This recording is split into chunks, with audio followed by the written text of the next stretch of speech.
Il y a des choses que la science ne peut pas expliquer, mais que le cœur ressent.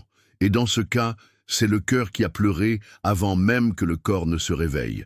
C'était censé être juste une autre nuit aux soins intensifs, éteinte, froide, remplie de bips de machines et de gens qui respirent grâce à des tuyaux.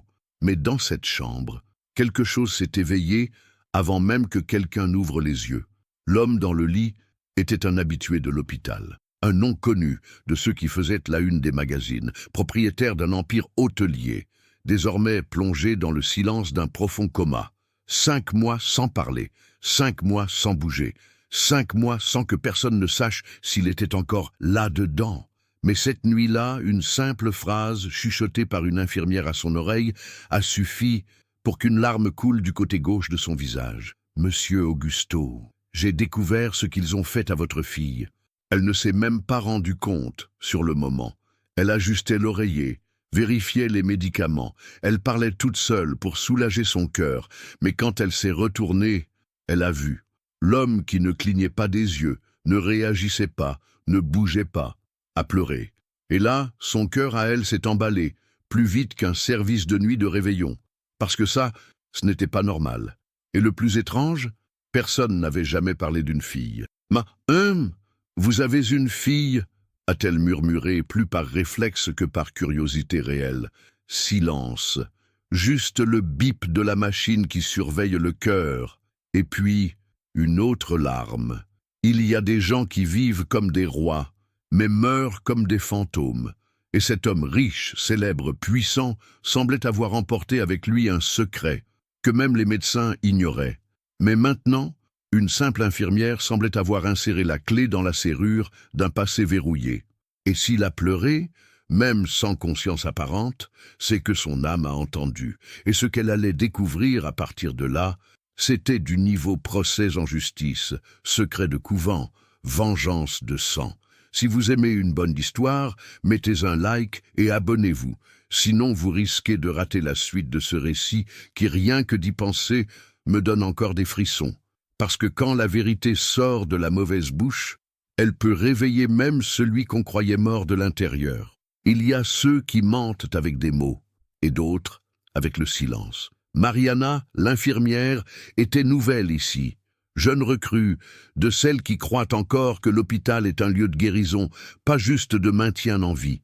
Et cette nuit-là, après l'alarme inattendue du patient, elle a passé le reste de son service à le regarder comme un mystère qui respirait. Au changement d'équipe, elle a fouillé le dossier. Elle a cherché des notes, antécédents familiaux, examens, psychiatres, neurologues, rien. Aucune mention d'une fille, aucune visite enregistrée sous un nom féminin, aucun lien affectif noté. Alors, le doute est venu. Avait-elle mal entendu? A-t-elle parlé de fille et c'était juste une illusion? Mais Mariana n'était pas du genre à ignorer ce qu'elle ressent, encore moins une larme tombée pour rien. En fin de matinée, après avoir rangé sa blouse et son badge, elle est retournée dans la chambre du patient. Elle s'est assise sur le fauteuil dans un coin. Elle a observé cet homme imposant, élégant, les cheveux blancs soigneusement coiffés, comme si le temps lui-même respectait encore sa vanité, même dans le coma. « Désolée d'avoir évoqué ce sujet », a-t-elle chuchoté. « Mais si vous avez une fille, quelqu'un devrait le savoir, non ?» Il n'a, comme toujours, pas répondu. Mais dans cette pièce, Mariana aurait juré que l'air était devenu plus lourd, comme si quelqu'un écoutait de l'autre côté. Le lendemain, elle tenta d'en parler à la responsable du service. « Docteur, monsieur Augusto, il a de la famille ?»« Oui, un frère, avocat. C'est lui qui gère toutes ses affaires juridiques. Un type insupportable, si je puis dire. Et des enfants? Quelqu'un a déjà parlé d'une fille ?»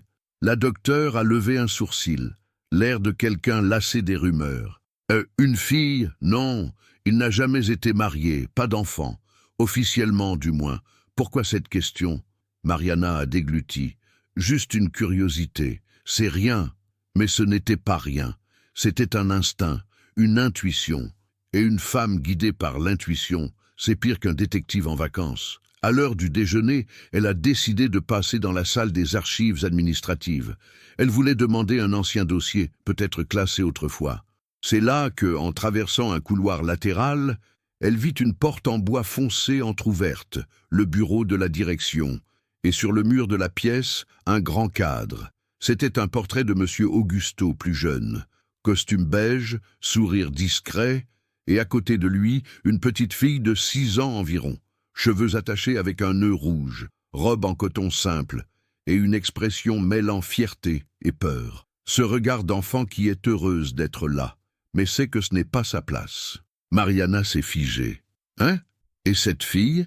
murmura-t-elle. Avant qu'elle ne puisse prendre une photo, la porte s'est refermée brusquement de l'intérieur. « Cette salle est interdite au personnel, madame. » C'était le vigile. Froid, sec, presque mécanique. Elle a présenté ses excuses, est sortie. Mais l'image de la fille était imprimée dans sa tête. Ce n'était pas un délire, c'était réel. L'homme qu'on disait sans enfant avait une photo avec une fille accrochée dans la direction. Et là, ma chère, quand un portrait nie un acte de naissance, c'est que la vérité crie en silence. Mariana a décidé qu'elle allait découvrir qui était cette fille, même si pour cela, elle devait affronter ce frère avocat ou remuer un nid de vipères dans une famille riche qui passe sa vie à cacher ses fantômes sous le luxe et les contrats privés. Parce que parfois, ce qu'on appelle un passé réglé n'est qu'un crime parfaitement maquillé. On dit que la famille, c'est tout. Mais certaines familles donneraient tout, juste pour enterrer un secret. Mariana passa les 2 jours suivants, hantée par l'image de cette fillette. La curiosité s'était transformée en obsession, une de ces sensations qui vous démangent l'esprit, qui vous empêche de penser à autre chose, même quand votre corps supplie de dormir. Pendant le café, le changement de service, la douche avant le travail, elle pensait au portrait, au ruban rouge, au regard triste, et au vieil homme dans le coma, qui avait pleuré. Mais la piste la plus chaude était encore en liberté, ce fameux frère. Dr Caio Augusto, c'est lui qui gère tout. Il a même interdit les visites non autorisées, dit une collègue. Il vient souvent ici ? Demanda Mariana. De temps en temps, toujours avec une tête fermée. Il ne parle jamais beaucoup. Il signe des papiers et s'en va. C'est là que Mariana eut l'idée la plus audacieuse depuis qu'elle avait mis les pieds dans cet hôpital. Lui parler, directement. Durant son service de nuit, elle entra dans la centrale des dossiers et obtint le numéro du service juridique. Elle passa un appel en se faisant passer pour l'administration avec la voix la plus ferme qu'elle pouvait. « Bonsoir, ici le service de coordination infirmière. Nous devons confirmer certaines autorisations avec monsieur Caio Augusto. Auriez-vous une adresse e-mail directe ?» On lui donna un e-mail formel, froid, mais c'était un début. Cette nuit-là, elle écrivit « À l'équipe juridique, je suis Mariana Alves, infirmière dans l'unité où est hospitalisé monsieur Augusto Nogueira. Je souhaiterais savoir s'il existe des antécédents familiaux à considérer, car certains signes cliniques suggèrent un historique émotionnel pertinent dans l'attente de votre retour. » Elle ne s'attendait pas à une réponse, mais elle en reçut une. Et ce n'était pas un simple non, c'était un appel. « Allô, infirmière Mariana ? Ici, Caio Augusto. Sur quoi exactement vous basez-vous pour remettre en question des informations personnelles concernant mon frère ?» Sa voix était tranchante, précise, calculée. De l'autre côté de la ligne, Mariana frissonna. « Avec tout le respect, docteur, il y a eu une réaction inattendue lors d'un soin. Et je crois que vous n'avez aucune autorisation pour émettre des diagnostics émotionnels ni pour évoquer des sujets familiaux. Est-ce clair ?» Silence. La dernière personne à avoir fouillé dans notre nom de famille a fini poursuivie en justice. Bonne nuit. Et il raccrocha. Ça aurait dû être un point final, mais pour celle qui a vu une larme couler d'un œil immobile, les menaces ne font pas peur. Elle confirme. Le lendemain, Mariana trouva un dossier oublié dans la salle des médecins. Un interne l'avait laissé là, ouvert, rempli d'anciens examens du patient Augusto. Et parmi les papiers, un reçu. Montant, 15 000 $. Motif, consultation psychologique pour soutien familial externe. Signature, Dr Caio Augusto. Elle trouva cela étrange. Mais s'il n'a pas de famille externe, à qui était destinée cette consultation ? Elle retrouva le nom de la psychologue. Une professionnelle d'un autre État, Elle l'appela en prétendant être une nièce éloignée, cherchant des informations. La psychologue se montra gentille, mais prudente. « Oui, j'ai suivi une jeune femme, un cas délicat. Elle affirmait être la fille d'un homme d'affaires, mais je n'ai jamais pu confirmer. C'est le frère de l'homme qui a payé les séances. Puis, tout a été interrompu. Ils ont demandé à effacer les archives. J'ai trouvé ça étrange à l'époque. » Mariana s'assit dans l'escalier de secours, sentant le poids du monde sur ses épaules. C'était plus grand que ce qu'elle imaginait. Caillot, le frère, avait payé une thérapie à une femme, affirmant être la fille de l'homme dans le coma, et ensuite avait effacé toute trace. Deux questions la hantaient. Qui était cette femme, et pourquoi tant d'efforts pour cacher son existence? Parce que parfois, celui qui protège le silence est celui qui craint le plus la vérité. Et cet avocat froid, arrogant, qui se croyait intouchable, commençait à trembler de l'intérieur. Tu connais ce dicton: qui cherche, trouve, c'est vrai. Mais personne ne t'avertit que ce qu'on trouve peut être pire que ce qu'on a perdu. Mariana n'était plus juste une infirmière, elle était devenue enquêtrice, confidente, et sans le savoir, la pièce centrale d'une histoire endormie depuis plus de 20 ans. Elle commençait à soupçonner que cette soi-disant fille, celle de la photo, de l'alarme, de la psychologue, existait bel et bien, et qu'on l'avait effacée de la vie de M. Augusto comme on efface un nom sur une tombe, pour faire croire que le défunt n'a jamais existé. Mais la question restait entière. Où était-elle? C'est alors que le destin, ce vieux farceur qui aime nous jouer des tours, décida de livrer le prochain indice. Et comme tout bon indice, il arriva du lieu le plus improbable. Dans l'aile des chambres désaffectées de l'hôpital, là où sont rangées les archives physiques anciennes, dans un coin poussiéreux et oublié, Mariana alla déposer un rapport. Juste ça.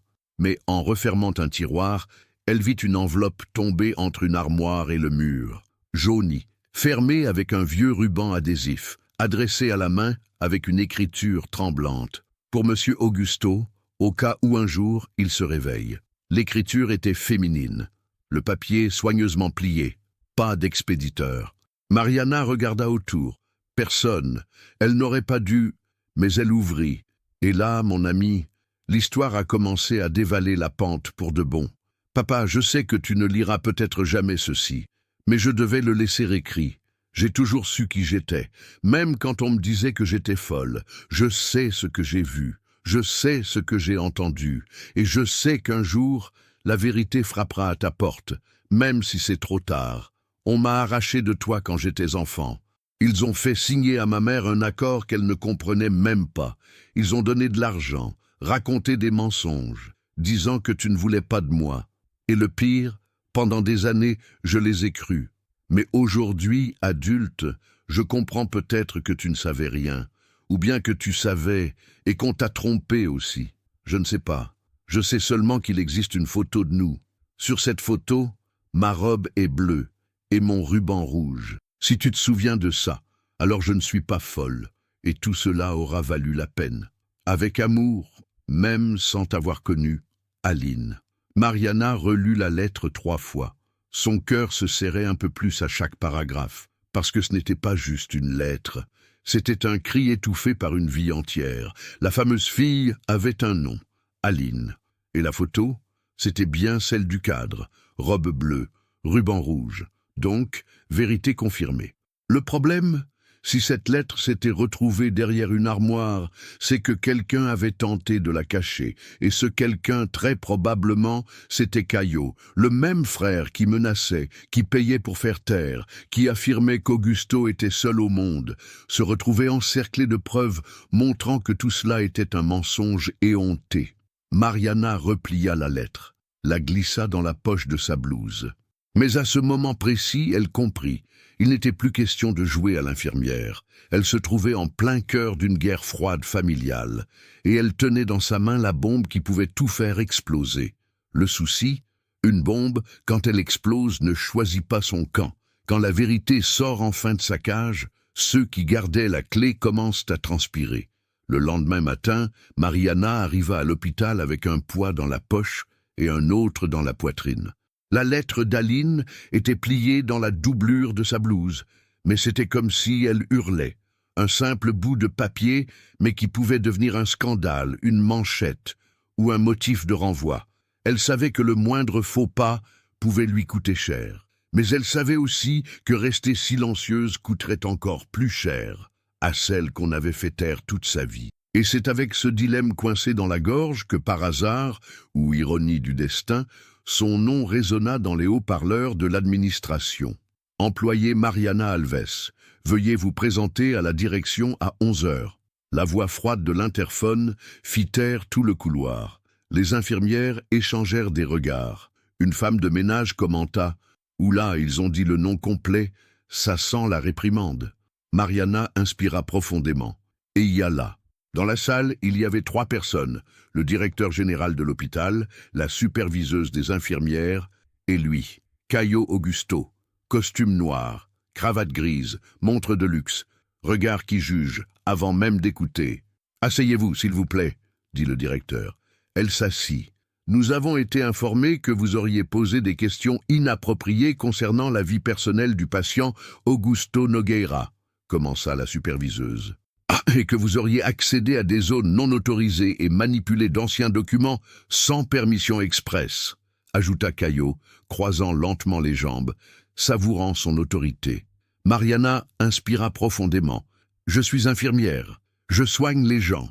Et quand je vois une réaction émotionnelle chez un patient déclaré en coma profond, je ne me tais pas. J'observe, j'enquête. Parce que peut-être, juste peut-être, il est en train de demander de l'aide. Avec tout le respect, mademoiselle, l'interrompit Caio. Mon frère est suivi médicalement depuis des mois. Coma neurologique confirmé. Il n'y a aucune possibilité de réaction volontaire. Tout le reste est de la fantaisie. Alors expliquez l'alarme, répliqua Mariana d'une voix ferme. Expliquez la lettre cachée. Expliquez la photo avec la petite fille à la robe bleue et au ruban rouge. Silence. Le directeur toussa. La superviseuse se tortilla sur sa chaise. Caio la fixa. Froid. Mademoiselle, vous dépassez toutes les limites éthiques. Ce n'est pas votre rôle d'enquêter sur les histoires familiales, ni de rouvrir des plaies enfouies. Vous êtes suspendu. Indéfiniment. Vous pouvez disposer. La salle devint glaciale. Mariana se leva, ne dit plus un mot. Mais avant de sortir, elle regarda le directeur droit dans les yeux. « Si un jour la justice vous demande pourquoi cette histoire est restée enterrée, sachez que j'ai été la première à creuser. » Et elle s'en alla. Dans le couloir, le silence était plus lourd qu'à l'intérieur. Les collègues ne savaient que dire. Un infirmier s'approcha. « C'est vrai cette histoire de fille, Marie ?» Elle répondit, les yeux pleins de larmes. « Il y a des gens qui passent leur vie à essayer d'être entendus, et quand enfin quelqu'un les écoute, on les vire. » Avant de partir, elle passa une dernière fois dans la chambre de Monsieur Augusto. Seule, sans autorisation, sans se presser, elle s'approcha du lit, lui prit la main et murmura « Je ne sais pas pourquoi on t'a arraché ta fille, mais j'ai vu ce que j'ai vu. Et maintenant, quelqu'un va devoir répondre. » Le moniteur cardiaque maintenait son rythme, mais pour la 3e fois, dans un silence total, une larme coula. La dernière chose que Mariana entendit, en quittant l'hôpital, fut le bruit sec de la porte qui se refermait derrière elle. Et là, mon ami, la vérité a commencé à hurler, parce que le silence, quand on le force, devient cri, devient rage, devient justice. Il y a des choses qu'on tente d'enterrer, mais la vérité, quand elle est semence, pousse même dans l'asphalte. Craque Mariana passa les jours suivants à la maison, suspendue de l'hôpital, sans savoir si elle avait encore un emploi. Elle tournait en rond, sans pouvoir dormir. Ce n'était pas seulement l'injustice, ce n'était pas seulement le renvoi. C'était ce sentiment brutal d'avoir laissé quelqu'un derrière, un homme inconscient, une fille oubliée, et un secret qui bouillonnait encore. Le mardi soir, il pleuvait, et il pleuvait fort. Mariana était sortie acheter du pain et des cigarettes pour la voisine. Un petit truc, mais ce qui devait être une sortie rapide devint une rencontre avec le destin. Sur le trottoir, devant une pharmacie, une petite fille, sale, pieds nus, à peine 8 ou 9 ans, tendait la main aux voitures qui passaient. Madame, vous m'achetez un dessin pour 2 réais? Mariana se pencha. Un dessin? Oui, je fais des portraits de gens. Elle sortit d'un sac en plastique une feuille mouillée, mais encore lisible. C'était le dessin d'un homme allongé dans un lit, branché à des câbles, et une femme lui tenant la main. Dans un coin de la feuille, une larme tombait du visage de l'homme. « Hein? C'est quoi ça ?»« C'est ce que j'ai vu hier, depuis la fenêtre. Un endroit grand, qui sentait les médicaments. La femme pleurait, et l'homme aussi, même en dormant. » Mariana sentit un frisson lui traverser l'échine. « Quel endroit, petite? Un hôpital, je crois. La dame est sortie en pleurant. Elle portait une blouse blanche, comme la vôtre. » Elle figea. « Tu es sûre? Tu as vraiment vu ça? »« Je vous jure, je dessine ce que je vois. Vous voulez voir un autre ?» La fillette sortit un autre dessin, un peu plus brouillon. Un portrait d'une femme adulte, cheveux foncés, robe simple, regard effrayé. « Et celle-là? Qui c'est ?» La petite hésita. « Elle vient parfois, elle reste devant l'hôpital, ne parle à personne, elle regarde juste le portail. Un jour, elle a laissé une fleur par terre. » Mariana prit le dessin avec soin. Son cœur battait fort, très fort. « Tu sais où elle habite? Elle vit dans un endroit de baraque, derrière la ligne du train. Je peux vous y emmener. » Il pleuvait encore plus maintenant. Mais Mariana ne réfléchit pas. Elle prit la main de la fillette. Et elles marchèrent, sous la tempête, dans les rues sombres de la périphérie. Et c'est là, dans une ruelle trempée, entre tôles, bâches et odeurs d'égout, qu'elle la vit, la femme du dessin, assise devant une cabane, cheveux attachés, visage marqué par le temps, et dans ses yeux, la même douleur que dans la lettre. Mariana s'approcha doucement. « Excusez-moi, vous êtes Aline ?» La femme se retourna, effrayée, méfiante. « Qui demande ?»« Je suis infirmière. J'ai pris soin de votre père. J'ai lu votre lettre. » Silence. Aline devint pâle. « Je n'ai jamais envoyé cette lettre. Je l'ai laissée cachée à l'hôpital. Je pensais qu'elle ne serait jamais trouvée. Je l'ai trouvée. Et il a pleuré. Il a pleuré, Aline, quand il a entendu votre nom. » La femme chancela, se rassit, cacha son visage dans ses mains et pleura elle aussi. « Ils m'ont tout enlevé. Ils disaient que j'étais une honte, une bâtarde, qu'ils ne me reconnaîtraient jamais. Vous voulez le voir ?» Aline leva les yeux, mouillé mais ferme. « S'il est encore en vie, je dois le voir. » Cette nuit-là, Mariana fit une promesse, celle d'emmener cette femme jusqu'à l'endroit qu'il avait renié toute sa vie, et en même temps, de l'autre côté de la ville, dans la chambre 712, le moniteur cardiaque d'Augusto affichait de légères variations, comme si son cœur sentait déjà que sa fille était plus proche que jamais. Parce qu'il y a des amours qu'on peut essayer d'enterrer, mais le sang lui reconnaît. Il y a des choses qu'on garde en silence pendant si longtemps, que quand on les dit enfin, c'est l'âme qui hurle. C'était un matin lourd, de ceux où le ciel menace la pluie, mais ne pleut pas. Mariana portait une veste légère, et Aline, recroquevillée sur le banc du bus, tenait le dessin de la fillette comme une relique. L'hôpital paraissait encore plus grand quand elles arrivèrent, plus froid, plus silencieux. Peut-être parce qu'à l'intérieur dormait un morceau de vie qu'Aline n'avait jamais pu vivre. À l'entrée, la sécurité fut tendue.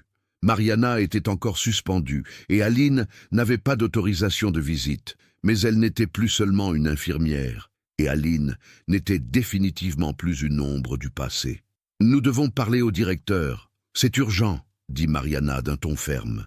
On les fit attendre près d'1 heure avant de les recevoir dans la salle froide habituelle. Caillot était là, assis, stylo en main, l'air de celui qui savait déjà, mais faisait semblant de découvrir. « Qu'est-ce que cela signifie ?» demanda-t-il en regardant Mariana avec mépris. « Elle veut voir son père, » répondit l'infirmière. Caillot se tourna lentement vers Aline. « Vous commettez une grave erreur. Mon frère n'a pas d'enfant. Je l'ai répété des dizaines de fois. » Aline fit un pas en avant. « Il n'a pas d'enfant, ou il a effacé ceux qu'il avait ?» Silence. Elle sortit un papier plastifié de sa poche. Une copie de la lettre. Elle la posa sur la table. « J'ai écrit ça il y a 15 ans. Je n'ai jamais eu de réponse, mais aujourd'hui, je veux le regarder dans les yeux, même s'ils sont fermés. » Le directeur se leva, nerveux. « Mais c'est un scandale. » « Non, ce qui est un scandale, intervint Mariana, c'est de priver un homme mourant de voir sa fille, même dans le coma, même si c'est pour la dernière fois.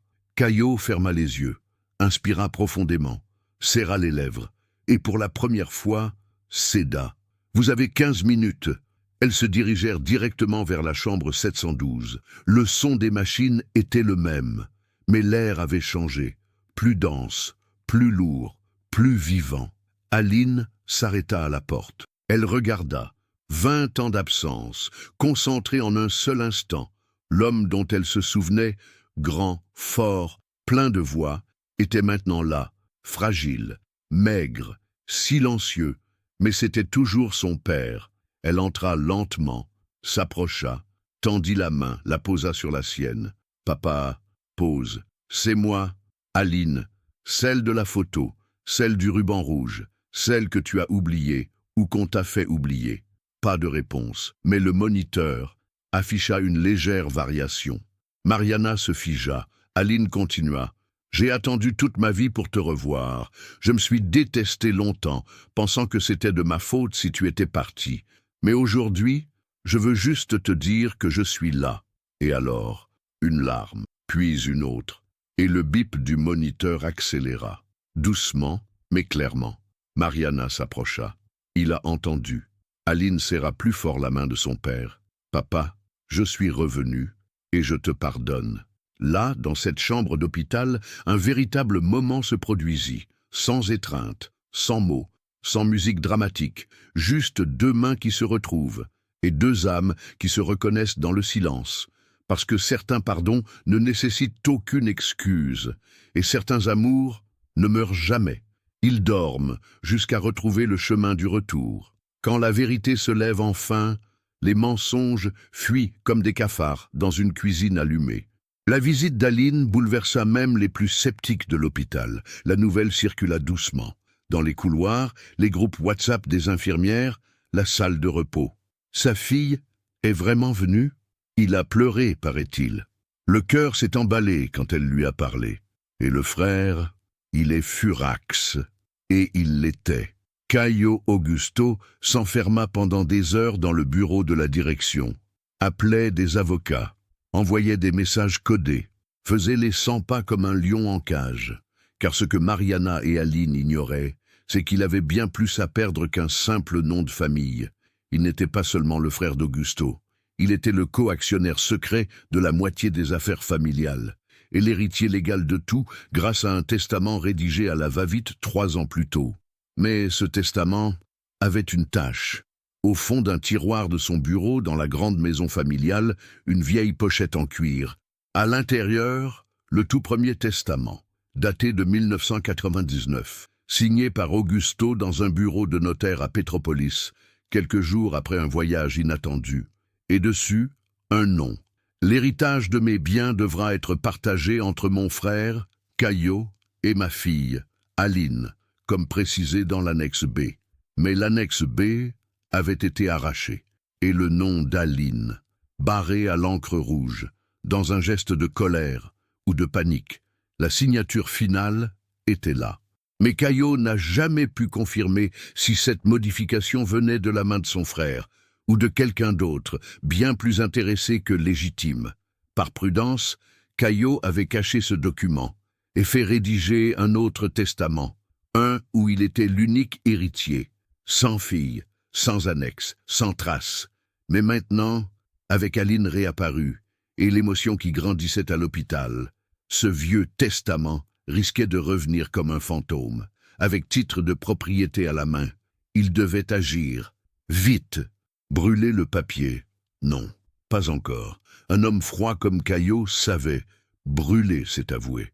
Et il pensait encore pouvoir contrôler le récit. Pendant ce temps, de l'autre côté de la ville, Mariana et Aline discutaient dans un petit café près du métro. « Tu te souviens de quelque chose du passé ?» demanda l'infirmière. « Je me souviens de lui m'emmenant au parc. Une seule fois. Il y avait de la barbe à papa, et une femme criait au loin. Après ça, je ne l'ai plus jamais revu. Ma mère me disait d'oublier. Ta mère est encore en vie ? Morte, il y a 7 ans. Cancer. J'ai mis des fleurs sur sa tombe, toute seule. Aucun membre de la famille n'est venu. Personne. Mariana lui serra la main. « Je vais t'aider. Ce n'est pas fini. » À l'hôpital, Augusto était toujours dans le coma. Mais ses signes vitaux s'intensifiaient. Comme si, après tout ce temps, il revenait à lui, lentement. Et un matin gris, le directeur de l'hôpital reçut un email anonyme avec pièce jointe. C'était la photo de la lettre d'Aline et une image du testament original. Caio pâlit. Il savait que si ce document atteignait la justice, même les meilleurs avocats ne pourraient effacer le nom qu'il avait tenté de rayer, parce que les papiers qui portent la vérité pèsent plus que l'or. Et si la justice ne vient pas par la loi, elle vient par la voix de ceux qu'on a trop fait taire. Il y a des noms qui figurent dans un registre civil, et d'autres qui vivent uniquement dans la bouche des mères et dans la mémoire des âmes. Aline n'avait jamais eu de papier disant « Tu es la fille d'un tel ». Elle avait grandi en entendant qu'elle était la fille d'une erreur, d'un moment, de quelqu'un qui ne voulait pas savoir. Mais maintenant, alors que tout remontait à la surface, Mariana eut une idée qui pourrait clore le débat une bonne fois pour toutes. Vérifier l'acte de naissance au registre où Augusto avait des affaires. Elles se rendirent au registre civil du vieux centre de la ville. Archives anciennes, murs humides, odeur de papier moisi et de café réchauffé. « Bonjour, on cherche un ancien enregistrement. Nom, Aline, née en 1987, fille d'Eliane Diaz. On voudrait voir s'il y a une mention de paternité. » La jeune femme au guichet fronça les sourcils. Elle tapa lentement sur son clavier. « Oui, attendez un instant. » Elle alla chercher un vieux registre. Un de ces lourds volumes reliés en cuir, aux pages jaunies, qui semblent contenir non seulement des noms, mais des destins entiers. Quand elle revint, elle ouvrit à la page 312. Et là, il y était. Aline Diaz, mère, Eliane Diaz, père, non reconnu. Mais juste en dessous, une note manuscrite en encre bleue, demande de reconnaissance rejetée, archivée sous tutelle de la famille Noguera, accès restreint par décision judiciaire, procès 5-4-4-3-4-18. Aline lut cela en silence, comme on lit l'épitaphe de sa propre enfance. Ils ont essayé, mais ils ne m'ont pas laissé. Qu'est-ce que ça signifie? Demanda Mariana. La préposée hésita. Non, ça signifie qu'il y a eu une tentative de reconnaissance, mais qu'elle a été bloquée par la justice. Quelqu'un de très influent a réussi à faire verrouiller cet enregistrement. Seul le tribunal ou M. Nogueira lui-même peut y accéder. Le sang de Mariana se glaça, mais Aline esquissa un sourire discret, triste. Alors, je ne suis pas folle. Cette phrase resta suspendue dans l'air. Et elle faisait mal. Parce que quand on a besoin d'un document pour prouver qu'on existe, c'est que le monde a traité votre vie comme une erreur de frappe. En sortant du registre, Mariana appela un ancien ami, un avocat public à la retraite qui lui devait un service pour avoir soigné sa femme avant sa mort. « Maître Antonio, j'ai besoin d'aide. Il faut qu'un juriste consulte ce dossier. C'est grave, une vieille injustice. Envoie-moi le numéro. Je vais voir ce que je peux faire. Mais attention, ce nom-là traîne beaucoup de gros poissons. » Aline, à côté, tenait le papier avec le numéro du procès, comme on tient un portrait de famille jamais vu. Il y avait son nom, même nié, même rayé. Mais il y était, et au même instant, à l'hôpital, dans la chambre 712, M. Augusto bougea les doigts de la main droite pour la première fois depuis des mois. L'infirmière de nuit appela le médecin de garde. Mouvement involontaire, peut-être, ou peut-être qu'il est en train de se réveiller. La ligne entre le coma et la conscience est fine, mais parfois, ce qui réveille une âme endormie, ce n'est pas un médicament, c'est la vérité qui s'approche, et elle approchait, avec nom, prénom et numéro de procès. Il y a des choses que le temps tente d'enfouir, mais les vieilles cassettes, quand on les rejoue, elles révèlent ce que personne ne voulait se rappeler. Maître Antonio, l'avocat retraité, appela en fin d'après-midi. « J'ai retrouvé le dossier, il est en vrac, plein de pages manquantes, mais il y a un élément que vous devez absolument voir. » Mariana et Aline se rendirent chez lui, dans une vieille maison du quartier du Bras, pleine de livres, de dossiers et l'odeur du papier jauni. Maître Antonio était du genre à en savoir plus qu'il n'en disait, et quand il parlait, Même le silence l'écoutait. En 1988, la mère d'Aline a engagé une procédure pour reconnaissance de paternité. Il y avait une photo, un ruban et une cassette. La photo a disparu. La lettre aussi. Mais la cassette, quelqu'un a oublié de l'effacer. Il sortit d'une boîte à chaussures une cassette VHS avec une étiquette manuscrite « Jardin Aurora, Fête des Pères, 1996 ». Ce Jardin Aurora était un orphelinat temporaire. Aline y est restée quelques mois quand sa mère est tombée malade. Et dans cette vidéo, le mieux, c'est que vous voyiez par vous-même. Ils allumèrent le magnétoscope. Images tremblantes, couleurs passées, sons saturés, une fête d'enfants, musique en fond, des parents assis sur des chaises en plastique, des enfants dansent, brandissant des pancartes colorées. « Papa, je t'aime !» La caméra bouge jusqu'à s'arrêter sur une fillette avec un ruban rouge dans les cheveux. Aline. Dans le coin de l'image, un homme en costume beige entre dans la salle. Il regarde autour, un peu perdu. Les enfants crient « Papa !» Aline court vers lui, elle s'accroche à sa jambe. Elle sourit, il s'accroupit, l'enlace, regarde la caméra et sourit timidement. C'était Augusto. Mariana en eut des frissons. C'est lui. Aline resta sans voix, la main sur la bouche. Sur l'écran, Augusto prononce quelque chose d'inaudible. Puis il la prend dans ses bras, l'embrasse sur la joue. Elle rit. Coupure brutale. L'image disparaît. Maître Antonio m'y pose. Cette vidéo n'a jamais été remise au tribunal, mais elle est mentionnée dans le dossier comme élément non admis, faute d'authentification. Mariana explosa. Quoi? Mais c'est clair, il est venu à l'orphelinat. Il l'a prise dans ses bras, ça prouve tout.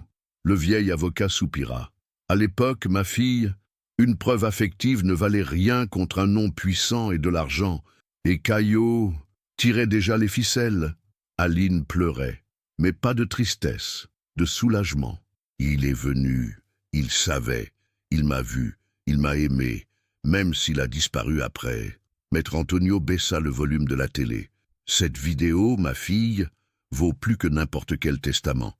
Elle montre un lien d'amour. Et si on la combine avec la lettre, l'acte modifié, la tentative d'occultation, la justice va devoir te regarder. Et c'est là que Mariana eut l'idée finale. On va emmener cette vidéo à l'hôpital. Il va la regarder, même dans le coma. Si ce cœur-là est encore celui d'un père, il va réagir. Le lendemain matin, Mariana retourna à l'hôpital avec un lecteur VHS emprunté, la cassette en main, et une autorisation spéciale du nouveau directeur par intérim. L'ancien, ayant été mis en congé suite à des plaintes internes, allait savoir d'où elle venait.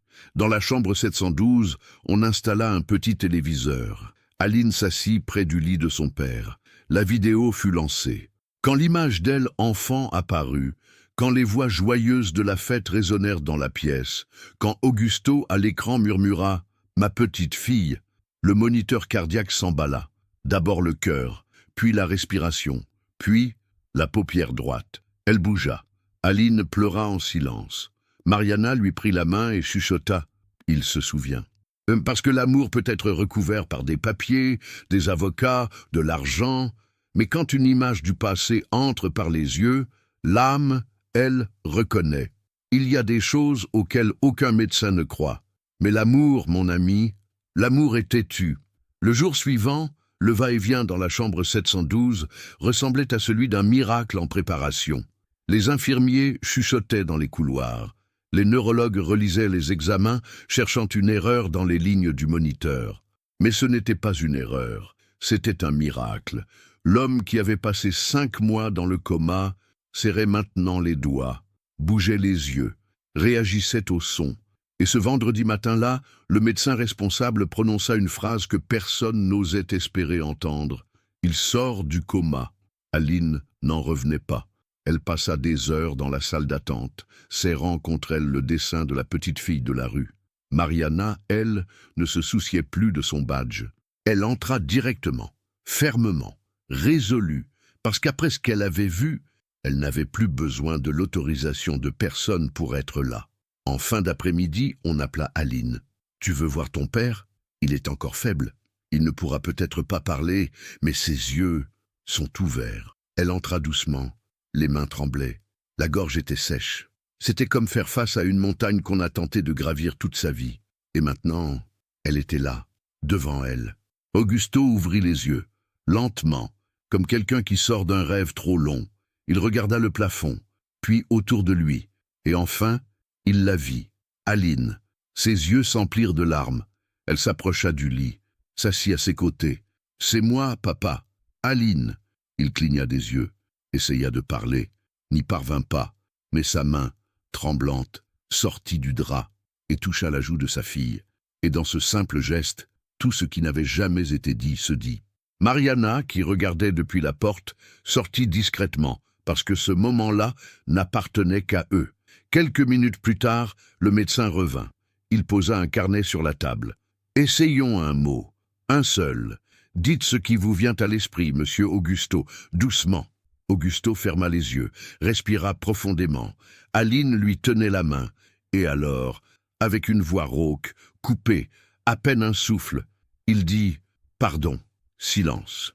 Mais quel silence! Un silence qui en disait plus que n'importe quelle lettre, plus que n'importe quel testament, plus que n'importe quel tribunal. Aline pleura. Elle serra la main de son père contre sa poitrine. « J'ai attendu toute ma vie pour entendre ça, et tu sais le plus fou, je t'avais déjà pardonné. » Augusto la regarda, les yeux noyés. « Tu as grandi. » Elle sourit. « Et toi, t'as vieilli. » Ils rirent, en pleurant. Parce que parfois, la vie ne donne pas de seconde chance. Mais quand elle en donne une, c'est pour ceux qui ont eu le courage d'attendre. Dehors, Caillot regardait tout depuis le moniteur de la salle de sécurité. Il ne dit rien, mais il serra les poings si fort que sa bague glissa de son doigt, parce que ce qu'il avait passé sa vie à cacher respirait maintenant, parlait, et avait un nom, et un nom, on ne l'efface pas avec de l'encre, ni avec la peur. Il y a des gens qui vivent d'apparence, et quand le masque tombe, le vrai visage fait plus mal que le déguisement. Augusto passa les 3 jours suivants en convalescence, faible mais conscient. Il parlait peu, mais se souvenait de tout, de sa fille, de la séparation, du silence qui avait avalé toute une vie. Aline ne quitta plus l'hôpital. Elle dormait sur un fauteuil, adossée au mur de la chambre. Mariana alternait les veilles avec elle, même sans être officiellement réintégrée. Mais à ce stade, le travail, c'était bien le cadet de leurs soucis. La rencontre n'était pas qu'entre un père et une fille. C'était celle d'un homme qu'on avait arraché à lui-même, et d'une femme qui avait passé sa vie à attendre d'être vue. Un après-midi, Augusto fit une demande que personne n'attendait. « Je veux écrire mon testament, un nouveau. » On appela le nouveau directeur juridique de l'hôpital, un homme plus humain, qui avait déjà entendu des échos de cette histoire. « Vous êtes sûr de vos conditions ?» demanda-t-il. « Plus que jamais. Je veux le faire tant que j'ai encore des forces, et je veux qu'il soit lu devant mon frère. » Le lendemain, Caillot fut convoqué. Il arriva comme toujours, en costume sombre, le visage fermé. Mais en entrant dans la chambre et en voyant Augusto assis, lucide, avec Aline à ses côtés, il s'étrangla avec son propre silence. « Tu m'as trahi, » dit Augusto, sans crier, d'une voix basse, firme, tranchante. « J'ai fait ce qui était le mieux pour toi, pour notre image. Cette fille est ma fille. » Caillot tenta de rétorquer, mais il n'y avait plus d'espace pour les mensonges, ni de temps pour le cynisme. « Tu m'as drogué ce jour-là. Je me souviens du café, je me souviens du trou noir, je me suis réveillé à l'hôpital. Et toi, tu m'as dit qu'elle n'avait jamais existé. » Augusto ferma les yeux, serra les paupières. « Tu m'as volé ma fille, tu as brûlé les lettres, tu as payé pour faire taire des gens, mais maintenant, l'avocat alluma l'enregistreur. « Dites, monsieur Augusto. » Il inspira profondément, regarda Aline, lui prit la main. « Je déclare qu'Aline Dias est ma fille légitime, héritière de tous mes biens, et que Caio Augusto est officiellement exclu de tout bénéfice pour cause de mauvaise foi prouvée. Je signe ici, devant la loi, la vérité et ma conscience. » Le notaire valida. Caio se leva, livide. « Tu vas le regretter. » Augusto répondit calmement. « Je l'ai déjà regretté, mais plus maintenant. » Et Caio sortit, seul, sans héritage, sans pardon, parce qu'il y a des liens qui ne sont pas de sang, mais de choix. Et lui avait choisi le mensonge, le silence, la convoitise. Aline s'assit près de son père, avec un bol de soupe. « La première fois que je te nourris, hein ?» Augusto sourit, fatigué. « Et la meilleure. Ce n'est pas à cause du goût, c'est à cause du temps. » Elle l'aida à manger, calmement, patiente, comme on nourrit une enfance volée. Mariana entra avec une enveloppe. « J'ai trouvé ça dans les vieilles archives. C'était à toi, Augusto. Une photo. » Il l'a pris. C'était celle de ce matin-là, à l'orphelinat. Aline dans ses bras, souriante, le monde entier dans ce sourire. Il regarda, et il pleura. « Si seulement j'avais eu le courage de me battre à l'époque. Ça ne compte plus, » dit Aline. « On est là, ensemble, vivants. Et à cet instant précis, ni le temps, ni les papiers, ni les médicaments ne comptaient plus. Parce que ce que la vie avait déchiré, la vérité venait de recoudre avec du fil d'amour. Il y a des endroits qui cachent plus de secrets que leurs murs ne peuvent supporter. Et quand on casse le mauvais cadenas, le passé se déverse comme une digue rompue. » Quelques jours après la signature du Nouveau Testament, l'avocat d'Augusto lança officiellement la procédure de reconnaissance de paternité. Aline, désormais avec un nom complet reconnu par la loi, commença à découvrir ce qu'elle n'avait jamais eu, une histoire. Pendant que son père récupérait toujours à l'hôpital, Mariana décida de faire une dernière visite à l'ancienne maison de la famille Nogueira. Elle avait une intuition qui la démangeait l'âme. En arrivant, elle vit une agitation. Un camion de déménagement, des cartons, des portes grandes ouvertes. Il y a un déménagement. La maison a été vendue. Le précédent représentant légal a tout libéré avant la signature du Nouveau Testament, expliqua un employé de l'agence. « Caillot » souffla Mariana, les poings serrés. Elle demanda à jeter un dernier œil dans la maison avant qu'elle ne soit vidée. Elle monta les marches du vieux manoir, maintenant plein d'échos et de poussière. Le parquet grinçait, comme si chaque pas réveillait un souvenir. Elle alla directement au bureau. Les étagères étaient vides. Mais derrière le rideau, un mur avec des marques de scotch, comme si quelque chose avait été arraché. Elle poussa l'étagère d'angle. Ce fut difficile, mais elle y arriva. Derrière, une petite porte, fermée avec un cadenas. Mariana n'était pas du genre à reculer à cause de la rouille. Elle attrapa un pied de biche oublié par un ouvrier et brisa le verrou. La pièce était sombre. Elle sentait la moisissure et la peinture séchée. Mais au centre, une table. Et dessus, une boîte en carton avec l'inscription délavée. « Aline, à garder, ne pas ouvrir. » Elle ouvrit. À l'intérieur, des dizaines de lettres, des photos, des dessins d'enfants signés « Aline ». Des cadeaux jamais offerts, une poupée de chiffon, un petit soulier bleu, et enfin un magnétophone à cassette, avec une bande. Elle emmena tout à l'hôpital. Augusto, désormais plus fort, reconnut la boîte immédiatement. « J'avais demandé qu'on garde ça. C'est tout ce qu'il me restait d'elle, quand on m'a dit que je ne pouvais plus la voir. Mais pourquoi? Pourquoi ne pas être battu ?»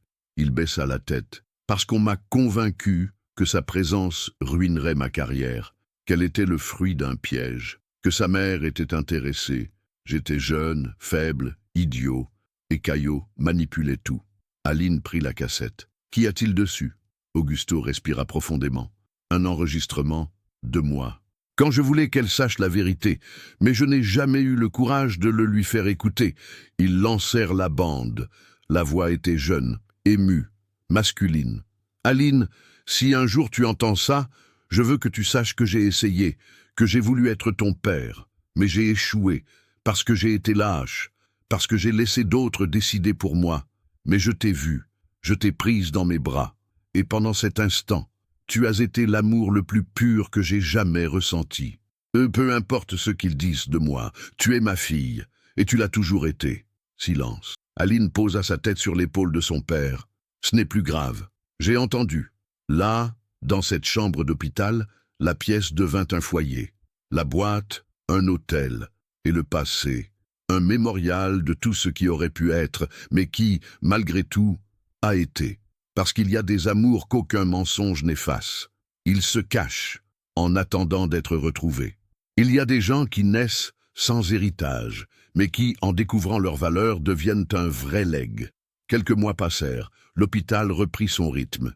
Mais Aline venait presque tous les jours, pas comme simple visiteuse, mais comme nouvelle marraine de l'unité pédiatrique, parce que ce qu'elle avait vécu, elle jura qu'aucun enfant n'y passerait seul. Augusto, toujours en rééducation, marchait avec difficulté, mais avançait. Il y avait des jours bons, d'autres moins. Mais dans tous, la présence de sa fille était son médicament. Puis, un matin clair d'octobre, Aline arriva avec une proposition. « Papa, j'ai pensé à quelque chose. Je veux utiliser une partie de l'héritage pour créer une fondation. » Augusto leva un sourcil. « Pour faire quoi exactement ? Accueillir des filles qui ont grandi comme moi, sans père, sans repère, sans tendresse. Créer un lieu où elles se sentent vues, écoutées, où personne n'efface plus leur nom des registres. » Le vieil homme sourit, de ce sourire tordu, mais vrai. « C'est ce que tu méritais, et maintenant, tu vas l'offrir aux autres. » C'est ainsi que naquit la fondation Ruban Rouge, nom choisi en hommage à ce ruban qu'Aline portait dans son enfance, celui de la photo, de la vidéo, du premier câlin. L'inauguration fut simple, une salle louée dans un quartier populaire, des ballons rouges, des enfants courant partout, des bénévoles souriants. Mariana était là, bien sûr, en blouse blanche, mais désormais membre du conseil de l'institution. Et Caillot, disparu.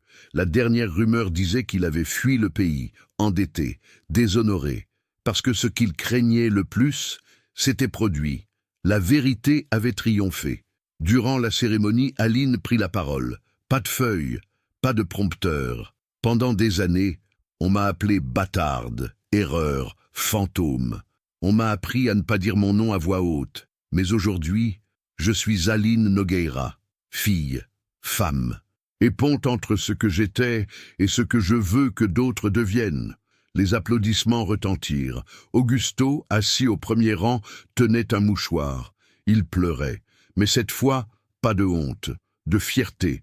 Après le discours, une petite fille, maigre, cheveux attachés, regard attentif, s'approcha d'Aline. « Madame, je peux porter un ruban rouge, moi aussi ?» Aline s'agenouilla, sortit un ruban de la boîte de souvenirs et le noua dans les cheveux de la fillette. « Bien sûr, maintenant il est à toi aussi. » Augusto sourit, et Mariana, depuis un coin, murmura. « Tu vois, tu as retrouvé ta famille, et maintenant, tu en construis une entière. Parce qu'il y a des héritages qui ne sont pas faits d'argent, mais de renaissance. Et là, dans ce simple local de quartier, était né quelque chose plus grand qu'un empire hôtelier, un nom lavé, une histoire racontée, et une fille qui avait vaincu le silence. Il y a des gens qui naissent invisibles, mais qui ne sont pas faits pour vivre effacés. Si vous avez aimé cette histoire, laissez un like, commentez ci-dessous ce qui vous a le plus touché, et abonnez-vous pour ne pas manquer la prochaine perle de vérité. À la prochaine, de votre vieux riche.